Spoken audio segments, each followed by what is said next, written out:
আল্লাহু আকবার, আল্লাহু আকবার, লা ইলাহা ইল্লাল্লাহ মুহাম্মাদুর রাসূলুল্লাহ। এই গদি তোমার বাড়ি কোনে গো? আঙ্গ বাড়িতে চাচা যে সামনেই। তোমার মুখে কি নড়াচড়া কথা আছে মুখ? চাচা বড়ই। তো বাস তাকফিরুল্লাহ, তোমার লগে কথা কওয়া তো আমার কবিরা গুনাহ হয়ে গেল। I ready. রোজা রমজানের দিন তুমি মাথায় কাপড় দাও নাই, ডবল করে লিপস্টিক দিছাও, আবার হাতে কি না লবণ। ও লবণও নিয়ে এনেছো, আবার বড়ইও নিয়ে এনেছো। তোমার বাড়ি কোনে? দুতলা। হ্যাঁ দুতলা। দোতলায়। তুমি কার বউ? করিম আলীর বউ।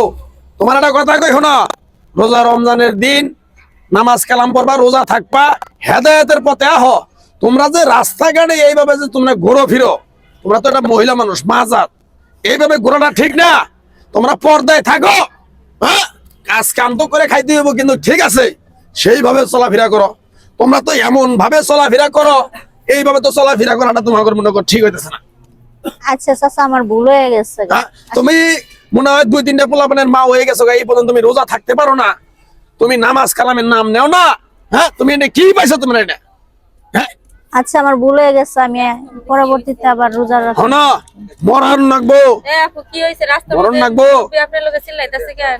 আরে বোন এই যে দেখেন তো, এই যে এটা তো মায়ের জাত, এটাও তো একটা নারী মানুষ। এর দেখা যাচ্ছে কত সুন্দর হিজাব পরছে, লিপস্টিক দিছে, তো সমস্যা নাই, কিন্তু হেজাব টেজাব পয়রা সুন্দর ভাবে কই যাইতেছো তুমি? যাইতেছি বাজারের দিকে। রোজা আছো তুমি? আলহামদুলিল্লাহ, আলহামদুলিল্লাহ। সাথে এমন ব্যবহার করতেছে বেদব, এই মেয়ে বেদব। আরে ভাই আমি কিছু করি নাই, যে লবণ। রোজা নাই, রোজা নাই। রোজা নাই, লিপস্টিক দিয়ে মাথায় চুল মুল ছাড়ে দিয়ে ঘুরতাছে রাস্তাঘাটে, 10 জন মানুষ দেখতাছে, 10 জন মানুষ তারে পাট কামাই তো করতেছে। আপু তুমি তো এই কাজটা ভুল করতেছো, কারণ রোজা রমজানের দিন তুমি প্রকাশ্যে এরকম ভাবে খাইতেছো। সি, তুমি সি, রোজা সি। রাখো না, যে কোনো সমস্যার কারণে হয়তো সি। রাখো নাই, নাকি ইচ্ছে করে রাখো না, এটা তোমার ব্যক্তিগত বিষয়। কিন্তু এই যে মানুষের সামনে, পাবলিকের সামনে হাতে যে কাঁচা লবণ বড়ই নিয়ে ঘুরতেছো, এই গাদা, এই মাথায় কাপড় দাও না, হ্যালো। তো ঠিকই কইছে কথাগুলা। এনো হ্যাঁ, খানো। এটা আসলে ভুলই হয়েছে। তুমি এই মাসে টিয়া দাও না, 10 তারিখ পার হইলো, আজকে 13 তারিখ। এই বন্ধু তুমি টিয়া দাও না, তুমি পাইছাও কি? ওই টিয়াটা পা। যখন তুমি নিছো, তখন তো আইসা খুশা নিয়ে গেছো, আর যখন দিবার হতো তখন তোমার মুখ কালা হয়। আপনার কাছে চাচা কিসের টাকা পায়? ওই যে 2000 টাকা নিছিলাম, তো এটা সুদ 400 টাকা। দেখছেন কারবার? এই বেটা, তুই আবার এখন সামনে কইতাছ আমি সুদের টিয়া ধরে নাগাইছি। আমারে কি চুপে বয়ান চাবে দিল? না, চুপে চাবে দিবি। তা আমি কি মিছা কথা বললাম? বেদব, আপনার থেকে তো আমি সুদের টাকা। যাও মা জননী, তোমরা যাও। এই চাচা খারান। যাও, যাও, তোমরা যাও। খুব বয়ান দিলেন, আলা আমার কইলেন এখন এর কিছু কোন। আমি বিষয়টা হ্যাঁ? দেখতেছি। আচ্ছা শুনেন ভাইয়া, আপনি ওনার কাছ থেকে সুদের টাকা নিছেন, ওই টাকা চাইতেছে উনি, উনি সুদ খায়। যাই হোক, বিষয়টা মানে আপনার সাথে ক্লিয়ার করে আমি এখান থেকে যাইতেছি, আপনার সাথে উনি খারাপ ব্যবহার করতেছে, মানে জ্ঞান দিতেছে, খারাপ ব্যবহার না, ভালো কথা বলতেছিল। তো যাই হোক, উনি রোজা রমজানের মাস মনে করেন রোজা রাখে নাই, এই কারণে হাতে যে বড় লবণ লেগে গেছে, মাথায় কাপড় দানে, এটা নিয়ে অনেক কথা শুনেছে, আপুর অপমান করছে। যাই হোক, বোঝাই বললেও হয়তো কথাটা। আর উনি যে কাজটা করতেছে, রোজা রাখেন, আপনি নামাজ পড়েন, হ্যাঁ নামাজ পড়ি, 5 ওয়াক্ত নামাজ পড়ি। রোজা রাখেন, নামাজ পড়েন, আবার আপনি বরাবর সুদের টাকা খাইতেছেন, সুদের টাকা লাগাইতেছেন, এটা কি ভালো কাজ করতেছেন? না, এটা তো আমি মা জননী, হনো রাগ করেন, এটা আমি রমজান মাসে দেই নেই, রমজান মাসে 3 মাস আগে টাকা নিছিল। বুঝান তো ভাই, আরে বুঝান তো। আমি কি বুঝাম? আমার কথা তো শুনবো না।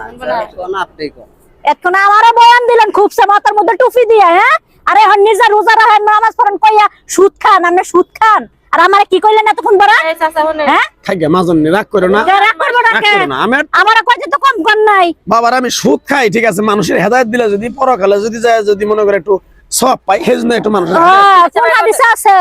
আমি আপা বুঝান কোন উনারে? এই যে চাচা শুনেন, উনি রোজা রাখে না, উনি ভুল করছে, উনার ভুল উনি সংশোধন করতে পারবো। আপনি রোজা রাখেন, আর রোজার দিনে মাথায় কাপড় না দিয়ে বাইরে এইভাবে চলাফেরা করবেন না। হ্যাঁ, আগে ওরে বুঝান, আমারে বুঝান লাগতো না, হ্যাঁ না বুঝান।